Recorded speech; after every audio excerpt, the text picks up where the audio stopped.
Hey mamas, this is Playfully Faithful Parenting, and I'm your host, Joy Wendling. I'm a seminary grad and children's and family minister turned stay-at-home mom to my 5 girls. Spiritual parenting is my calling, and it's my passion to help other mamas disciple their kids using the power of play and their own authentic daily walk with Christ. If you're a mama who wants to introduce your kids to Jesus and watch as the Holy Spirit transforms their lives, this is the place for you. I'm so glad you're here. So let's dive in and see how we can partner with God today. Hello, mamas! Welcome to Playfully Faithful Parenting. I'm Joy. So excited to be here. And really excited to share this topic with you. It is a week from Valentine's. And typically, we think about with Valentine's love, right? And we, in Christian families, can make sure that we share about God's love and how God is love, loves us, and all of these things. And they are so important. It's so important. It is really, really pivotal that our children, and even us for that matter, know that God loves us unconditionally. And the sacrifices Jesus made for us because he loves us. But what I'm going to say, I'm not downplaying God's love at all. It is also very important for our kids to know that we, as their moms, love them unconditionally. And so, what I want to share today is not necessarily about love, but it's about like. And doing a little research for this episode, I found there are lots of articles out there about this hidden feeling that a lot of parents have of they love their kids, but they don't like their kid, or they feel like they don't like their, or, from one day or another, you may even feel that way about your spouse. You may not like them in a moment of hurt. And so that is what I want to talk about today is like. And often as little kids, when we think about romantic relationships, it always goes the other way, right? First you like each other and then you love each other once you get to know each other. But in families, it can often feel, especially in the parent-child role, it can feel like love comes naturally. Because we are family, it is an automatic feeling, and then our choices that we make and the sacrifices and the work and the effort we put in because we love our children may not be automatic. That is sacrifice, that is effort, that is work. But we do it because we love our kids. But I think, and this could just be my own experience talking. As a kid, I knew I was loved. Knew all of my family loved me and that I was part of the family and that I was loved. And no matter what, I would be loved. I knew that. I did not question the unconditional love of my parents and my family. But I did not always feel like, for example, if I had not been born into my family of origin, I don't feel like any of them would want, or as a kid, I did not feel as if any of them would want to be my friend. And so I grew up, and I didn't realize this until later on, but I grew up not feeling likable. I felt lovable, but not likable. And I've still had that feeling in jobs and that kind of air. I feel like a valued member of the team because I'm part of the team and because I have things to offer, but I don't necessarily know that those people would choose to be my friend in other situations. So I don't know. I mean, it's not a big deal to me anymore, but I do still experience that. And so I think that is really important, at least for me as a mom. It is really important for my kids to know that I like them. And this big switch for me happened. I grew up knowing that God loved me. I grew up knowing that Jesus loved me. But when I discovered that they doesn't just love me, but that he likes me and that a choice, it made Like my parents loved me, but it didn't feel like that was a choice because I was born to them and they had no say in the matter of who I was. And God, being God, I felt like he had to love me. He created me, and I know God is perfect and created me intentionally, but he still created me, and he is God and has no choice other than to love me. But then in college, once I really started a personal relationship with Jesus, I came across these verses in John 15 that so changed my own personal opinions of myself and of God, just helped me to grow as a person and in my self-value, understanding of who I was. And it says, "This is my commandment, love each other in the same way I have loved you. There is no greater love than to lay down one's life for one's friend. You are my friends if you do what I command. I no longer call you slaves because a master doesn't confide in him." This is the part here that touched me. "Now you are my friends since I do everything the Father told you. You didn't choose. I chose. I appointed you to go and produce lasting fruit so that the Father will give you whatever you ask. This is my command. Love each other." Jesus chose me, and that was huge for me.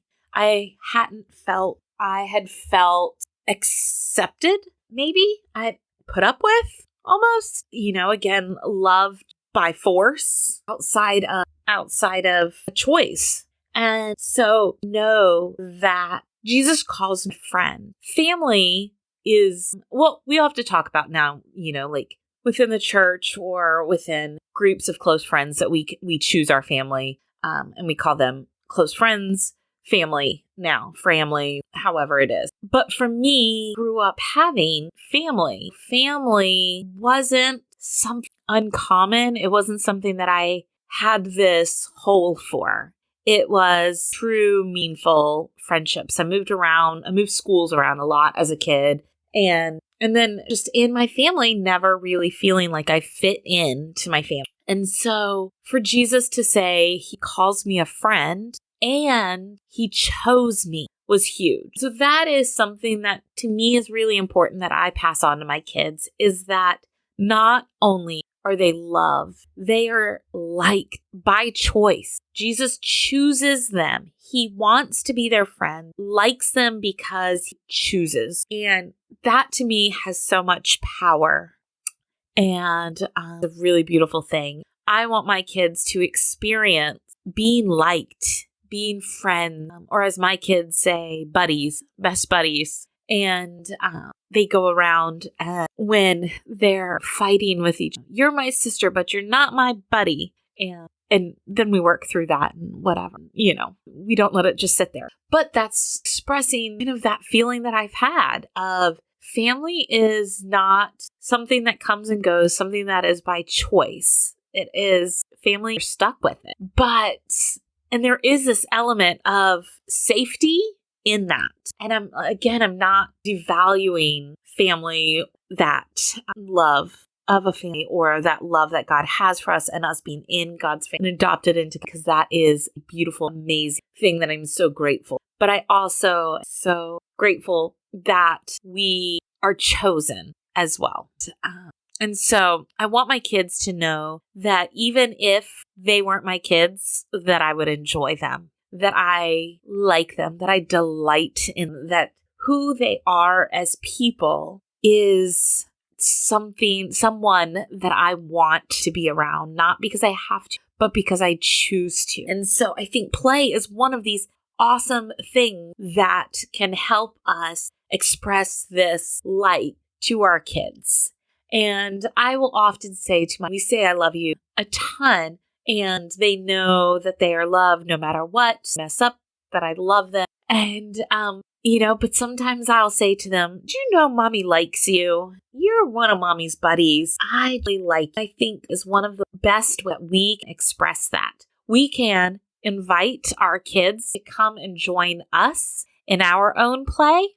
And that shows them that we want to be around them when we're doing something that we enjoy, and that are worth enjoying fun things with. And we can also join them in things that they enjoy doing it with a sincere heart. Kids can see through insincerity. And so on this idea of liking our kids, I recently finished The Connected Child by Karen Purvis.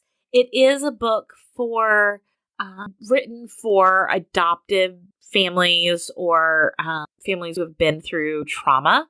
And but I've just heard great things about it from Connected Families, and Lynn Jackson have mentioned it in their podcast, in the Connected Families podcast, multiple times. And so I wanted to read this book, and it's great. And I think there's lots of things you can glean from it, even if you are not an adoptive family or have kids who have not been through severe trauma. But one of the things she said that really stuck out to me was that children they tend to mimic adults who they see as strong and who they can tell like them. So kids want to mimic adults that they know like them. And the book says research shows, and I have not been able to go back and find the research that she used. I'm still looking for that. And if I can find it, I'll add it into the show notes. But I have no reason to doubt. She said, but that is to me so beautiful. And when I also translate that into a faith perspective, I think our kids and even us ourselves are more likely to want to imitate Jesus when we are confident that he likes us. And so that to me is a huge reason to point our kids to a Jesus who enjoys them, a God who delights in them, a man who walked on this earth to show what love is and died to give them life and chose them. Someone who chose to create them, likes them for who they are, and not just loves them because he created them. Like, sometimes if you've ever created artwork, you can not like it, but it still might be hard to destroy or get rid of because you still have a connection to it because it's something created, even if you don't like it very much. At least that's been my experience with some art type creative projects that I like everything that I create, but I've still put time and effort into it. And so just throwing it away is a challenge. But God chose us. Jesus chose us. It tells us that in John 15, and that we didn't just choose him, he chose us. Pairing that with the research that kids want to mimic people that they know like that is just huge. So I just think it's really important. I just want to encourage you this week. I know it's Valentine's Day. We typically talk about love. And I think if you're listening to this podcast, that you make an effort to show your kids that you love them. So this week, I want to challenge you to show your kids that you like them.